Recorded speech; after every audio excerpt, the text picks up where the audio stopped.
Buenos días, mi nombre es Andrea Coña Molina. Con Luis Diego Calvo y Roger Romero como mis compañeros, les vamos a presentar el biosensor de acetilcolerasa basado en superficies funcionalizadas de nanotubos de carbono para la detección de monocrotos. A modo de agenda tendremos una introducción, luego un diseño experimental sobre el cual construiremos la discusión de resultados y después concluimos. ¿Qué son monocrótofos? Son un plaguicida que tiene altos efectos en la salud y la naturaleza. Eso se pueden encontrar en nuestros alimentos y por eso es que en los últimos tiempos se han comenzado a utilizar biosensores para su detección, porque son más rápidos, más simples y más eficientes en el reconocimiento molecular de las sustancias. Además de que son más convenientes y más exactos. Los nanotubos de carbono de pared múltiple se han aplicado ampliamente en la inmovilización de enzimas y la electroquímica debido a su estructura, que es hueca, que también es de una gran superficie y tiene propiedades hidrofóbicas únicas. Además que no transporta ningún otro grupo polar, excepto del hidróxido. Además, se encuentra un excelente biosensor que es utiliza con la acetilcolesterasa. Esta mejora la actividad enzimática mediante el ajuste de superficie de un portador inmovilizado. La modificación química de la superficie podría cambiar el microambiente de la enzima y mejorar la actividad de la acetilcolerasa. En la actualidad, a pesar de las investigaciones, la sensibilidad del electrodo modificado todavía no era lo suficientemente alta como para detectar los OPs.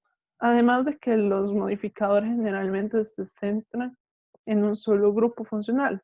No hay una investigación metódica y una discusión en profundidad sobre la influencia de las diferentes superficies que pueden llevar al rendimiento de la acetilcolerasa, el impacto de los diferentes materiales en la superficie del biosensor y el mecanismo de interacción entre las superficies y la acetilcolerasa se exploraron en condiciones experimentales como el pH, la carga de enzimas y el tiempo de inhibición. En general, estos nuevos biosensores actúan como un dispositivo de alta sensibilidad para la detección de OPs y se espera que se sienten las bases para una detección precisa y rápida de los OPs. Para la sección experimental se utilizaron moléculas basadas en el trimetoxicilano. La diferencia es el agregado que este puede tener, ya que puede ser un metil, un propil, un cloruro, entre otros. Además, para la formación del tapón de fosfato se utilizan el fosfato de disodio y el bifosfato de sodio. Para la preparación del portador se utiliza nanotubos de carbono de hidróxido, el cual se añade un matraz con cloroformo. De ahí se obtiene una mezcla uniforme, al cual se le añadirán 10 milimoles del reactivo. En este caso son 7 diferentes. Estos se dejan agitando por 5 días. Al pasar los 5 días se pondrá en un horno a 80 grados por 5 horas y se obtiene el reactivo respectivo para cada uno de ellos. Además, se mezcla el metilimidazol junto al cloropropil trimetoxicilano. Después de un día se obtiene el cloruro líquido iónico, el cual es el IL-1. Además, un poco de este reaccionará con tetrafluoroborato de sodio, el cual da como resultado el líquido iónico 2. Para la preparación del electrodo modificado, tenemos el electrodo de cloruro de plata y el de alambre de platino, los cuales fueron pulidos por alúmina y se limpiaron por 15 minutos en agua. Luego este se disuelve en el tapón de fosfato y se prepara una ecografía por 15 minutos. Se pesaron 5 miligramos de enzima y se disuelve en el trisclorhidrato. La solución enzimática se obtuvo después de una ecografía por 15 minutos. Luego, 10 microlitros de la solución se ponen en el electrodo y se secan mediante una lámpara de infrarrojos. 10 microlitros de estos se transfieren a la superficie del vehículo y se dejan secar y se sintetiza el electrodo.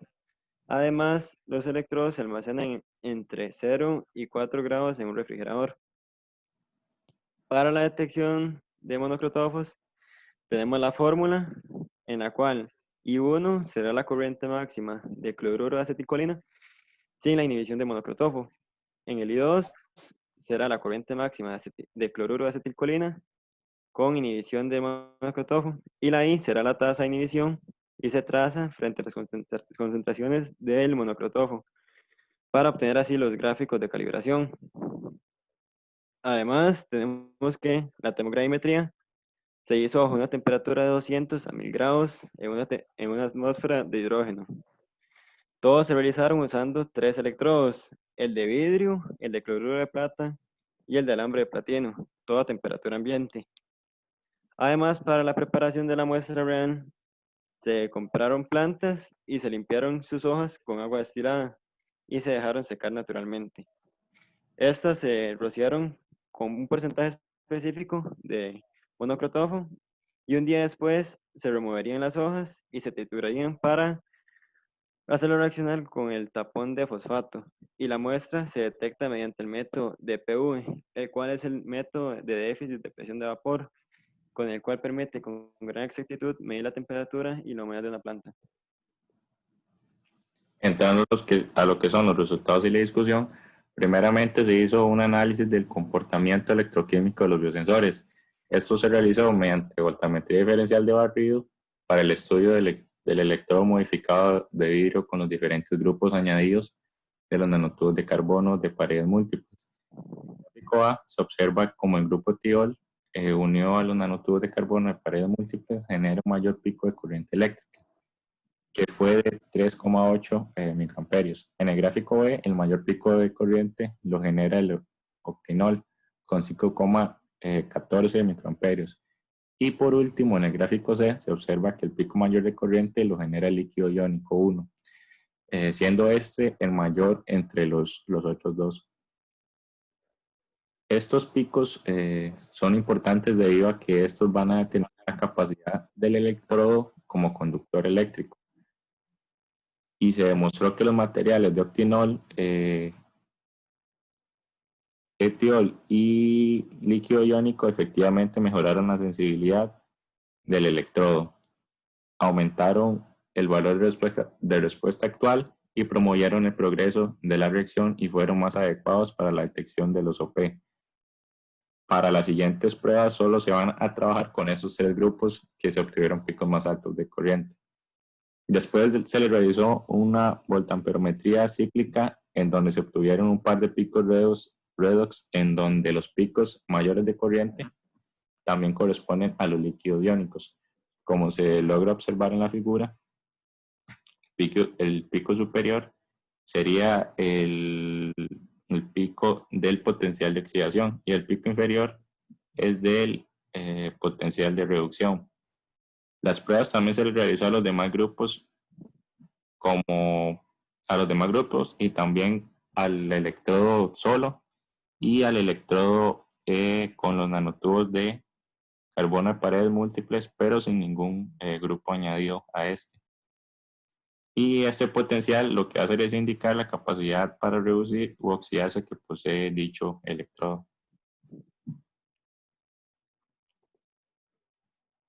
También se observaron mediante microscopía electrónica los líquidos iónicos unidos a los nanotubos, como se muestra en la figura, la A y D, se observaron mediante microscopía electrónica y se vieron que su superficie era más homogénea que los nanotubos solos, sin ningún grupo añadido. Y esta propiedad hace que sea más fácil para la enzima acoplarse e inmovilizarse, por lo cual el método se hace más sensible, se vuelve más sensible. También se le hizo una caracterización de los materiales preparados mediante espectroscopía de infrarrojo, en donde esta se utiliza para identificar y estudiar sustancias químicas. Esto se realizó para caracterizar los resultados de introducción de grupos de los nanotubos, como lo son el octil, el etiol y los líquidos iónicos. El espectro mostró la presencia de OH, como se muestra en la figura, a 3.430 centímetros a la menos 1, enlaces covalentes a 1.620 centímetros a la menos 1 y carbonilo a 1.047 centímetros a la menos 1, que esto se les atribuyó a vibraciones de estiramiento. Todos estos, como se logra observar en la figura, esto ocurrió para todos los compuestos, digamos, para todos los grupos añadidos a la superficie, a los nanotubos de carbono. Como optimización de las condiciones para el biosensor, se tomó en cuenta el efecto del pH, donde se ubicó un pico en el pH 7, donde se optimiza el rendimiento de cada uno de los biosensores modificados. Por lo tanto, se considera como el pH óptimo para el uso.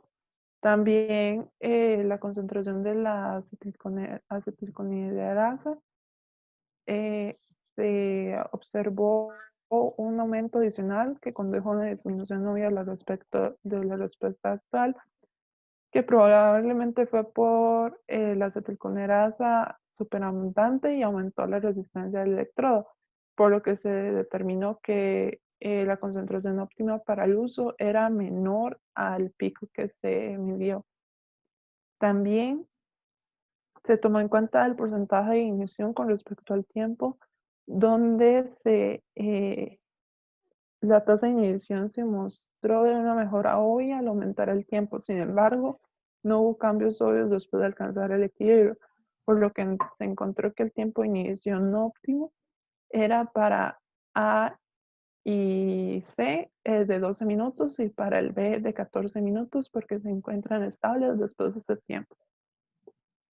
Y la detección de las muestras de estándar se comparó con otros reportes de sensores de detección de monocrótofos que se demuestran del primero a la cuarta línea, donde se observa un rango lineal mucho más bajo y un límite de detección más limitado, por lo que se determina que en comparación con otros sensores de electrodos enzimáticos, los biosensores de este estudio, que es el que se ubica en la última línea, tiene un límite de detección más bajo y una sensibilidad más fuerte. Para la detección de la muestra real, se habían rociado diferentes concentraciones sobre las plantas. Esto con la intención de medir la capacidad del biosensor. La recuperación y las deviaciones estándar están en la tabla que están viendo. Para el nanotubo octil se recuperó entre un 94 y un 102%. Para el nanotubo tiol entre un 86 y un 106%. Y para el líquido iónico entre un 90 y un 104%. Estos resultados proponen a este biosensor como uno bastante exacto y preciso. Además, se usaron electrodos modificados de líquido iónico para detectar monocrotófos en el tapón de fosfato con acetilcolina. La desviación estándar relativa de este fue de 4,07%. La del octil de un 4,31% y la del tiol de un 3,45%. Esto se probó una vez por semana y la señal fue dada por una corriente que fue superior al 98,5%. Esto entre las primeras 2 semanas. Tras 7 semanas, las señales son de 30,5, 43,4 y 55,7% respectivamente. Esto hace ver que con el paso del tiempo se debilita la señal.